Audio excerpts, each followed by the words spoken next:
असम सरकार के मंत्रीगण, अन्य महानुभाव और देश के कोने कोने से उपस्थित युवा एथलीट्स, खेलो इंडिया यूनिवर्सिटी गेम्स में आप सभी से जुड़कर मुझे बेहद खुशी हो रही है। इस बार नॉर्थ ईस्ट के 7 राज्यों में अलग अलग शहरों में ये गेम्स होने जा रहे हैं। इन खेलों का मैस्कट एक तितली अष्टलक्ष्मी को बनाया गया है। अष्टलक्ष्मी को बनाया गया है। मैं अक्सर पूर्वोत्तर के राज्यों को भारत की अष्टलक्ष्मी के रूप में देखता हूं और बोलता भी हूं। इन गेम्स में एक तितली को मैस्कट बनाया जाना इस बात का भी प्रतीक है कि कैसे नॉर्थ ईस्ट की आकांक्षाओं को नए पंख मिल रहे हैं। मैं इस इवेंट में हिस्सा लेने आए सभी खिलाड़ियों को अपनी शुभकामनाएं देता हूं। देश के कोने कोने से आए आप सभी खिलाड़ियों ने गुवाहाटी में एक भारत श्रेष्ठ भारत की भव्य तस्वीर बना दी है।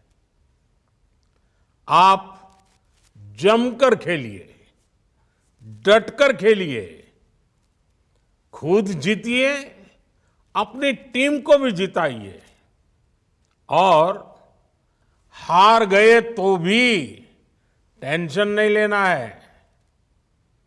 हारेंगे तो भी यहां से बहुत कुछ सीख कर जाएंगे। साथियों, मुझे खुशी है कि आज उत्तर से दक्षिण और पश्चिम से पूर्वी भारत तक देश के हर कोने में खेलों से जुड़े ऐसे आयोजन हो रहे हैं। आज हम यहां नॉर्थ ईस्ट में खेलो इंडिया यूनिवर्सिटी गेम्स के साक्षी बन रहे हैं। कुछ दिन पहले लद्दाख में खेलो इंडिया विंटर गेम्स का आयोजन हुआ था। उससे पहले तमिलनाडु में खेलो इंडिया यूथ गेम्स हुए। उससे भी पहले भारत के पश्चिमी तट के दीव में भी बीच गेम्स आयोजित हुए थे। ये आयोजन बताते हैं कि देश के कोने कोने में युवाओं को खेलने के लिए, खिलने के लिए ज्यादा से ज्यादा मौके मिल रहे हैं। इसलिए मैं असम सरकार और अन्य राज्य सरकारों को भी इस आयोजन के लिए बधाई देता हूं। साथियों, आज समाज में खेलों को लेकर मन भी बदला है और मिजाज भी बदला है।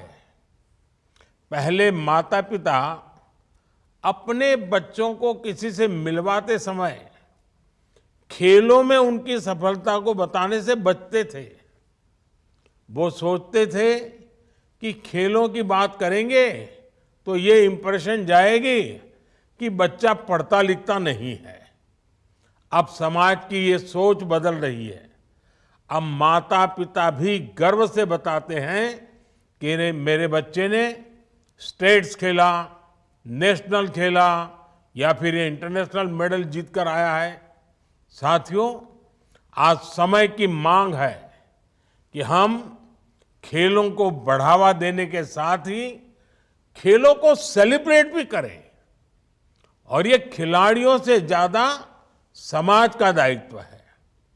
जिस तरह 10वीं या 12वीं बोर्ड के नतीजों के बाद अच्छे नंबर वाले बच्चों का सम्मान किया जाता है, जिस तरह कोई बड़ी परीक्षा पास करने के बाद बच्चों का सम्मान होता है, वैसे ही समाज को ऐसे बच्चों का सम्मान करने की भी परंपरा विकसित करनी चाहिए जो खेलों में अच्छा प्रदर्शन करते हैं।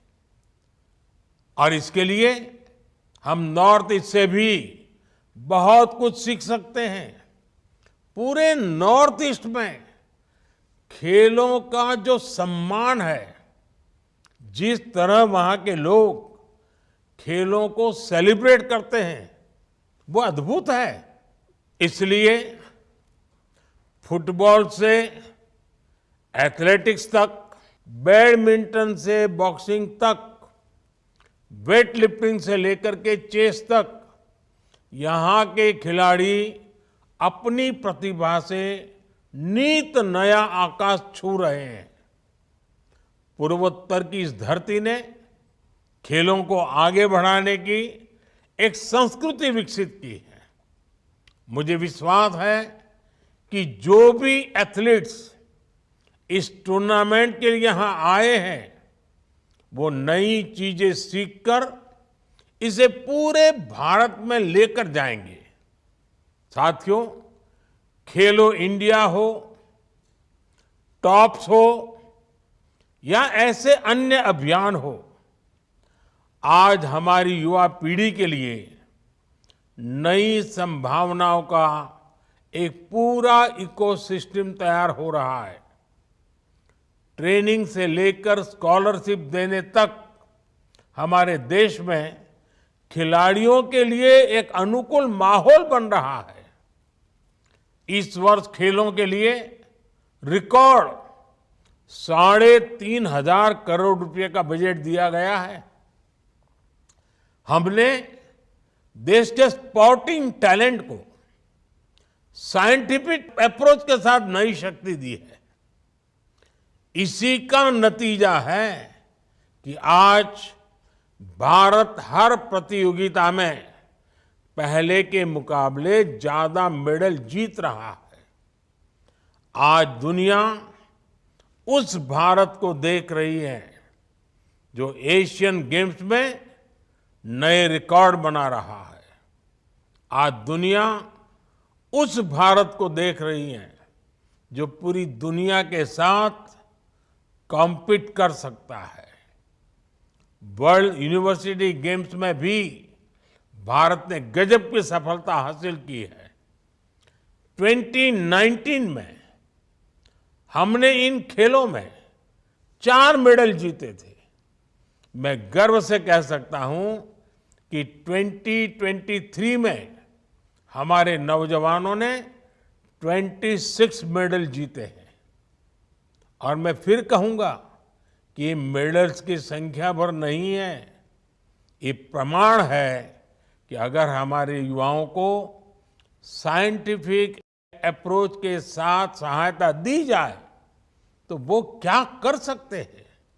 साथियों, कुछ दिन बाद आप यूनिवर्सिटी से बाहर की दुनिया में जाएंगे। निश्चित तौर पर पढ़ाई हमें दुनिया के लिए तैयार करती है, लेकिन ये भी सच है कि खेल हमें दुनिया की चुनौतियों से लड़ने का साहस देते हैं। आपने देखा है कि सफल लोगों में हमेशा कुछ ना कुछ विशेष गुण होते हैं। उन लोगों में बस टैलेंट ही नहीं होता, टेम्परामेंट भी होता है। वो नेतृत्व करना भी जानते हैं, टीम स्पिरिट के साथ काम करना भी जानते हैं। इन लोगों में सफलता की भूख होती है, लेकिन वो हार कर फिर से जीतना भी जानते हैं। वो जानते हैं कि दबाव में काम करते हुए अपना बेस्ट कैसे देना है। ये सारे गुण पाने के लिए खेल एक बहुत बड़ा माध्यम होते हैं।